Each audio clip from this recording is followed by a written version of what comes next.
കൊടുങ്ങല്ലൂരിലെ അഴീക്കോട് മേഖലയിൽ ജലസ്രോതസ്സുകൾ നികത്താനും ദേശീയപാതയുടെ നിർമ്മാണത്തിനും ഉപയോഗിച്ച മണ്ണിൽ വൻതോതിൽ ഘനലോഹ മാലിന്യം കലർന്നതായി കണ്ടെത്തി.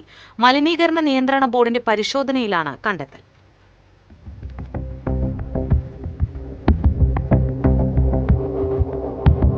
എടയാർ വ്യവസായ മേഖലയിൽ പൂട്ടിപ്പോയ ഫാക്ടറിയിൽ നിന്നുള്ള മാലിന്യമാണ് സ്വകാര്യ വ്യക്തികളുടെ പറമ്പുകളും തണ്ണീർത്തടങ്ങളും നികത്താൻ വ്യാപകമായി ഉപയോഗിച്ചത്. നാട്ടുകാരുടെയും പരിസ്ഥിതി പ്രവർത്തകരുടെയും പരാതിയെ തുടർന്ന് മലിനീകരണ നിയന്ത്രണ ബോർഡ് മണ്ണിന്റെ സാമ്പിൾ പരിശോധനയ്ക്കായി ശേഖരിച്ചിരുന്നു. പരിശോധിച്ച സാമ്പിളുകളിൽ ഇരുമ്പ്, ക്രോമിയം, ലെഡ്, കോപ്പർ, ആർസനിക് തുടങ്ങിയ മാരക ലോഹങ്ങളുടെ സാന്നിധ്യം സാധാരണ അളവിനേക്കാൾ 100 മുതൽ 1000 ഇരട്ടി വരെ കൂടുതലാണെന്ന് കണ്ടെത്തിയിട്ടുണ്ട്. അഴീക്കോട് പുത്തൻപള്ളി ബീച്ച് റോഡിലെ സ്ഥലത്ത് നിന്നാണ് സാമ്പിൾ ശേഖരിച്ചത്. മണ്ണിൽ നശിക്കാതെ നൂറ്റാണ്ടുകളോളം കിടക്കുന്ന ഖരമാലിന്യം കടുത്ത ആരോഗ്യ പരിസ്ഥിതി പ്രശ്നങ്ങൾക്ക് കാരണമാകുമെന്ന് വിദഗ്ധർ മുന്നറിയിപ്പ് നൽകുന്നു.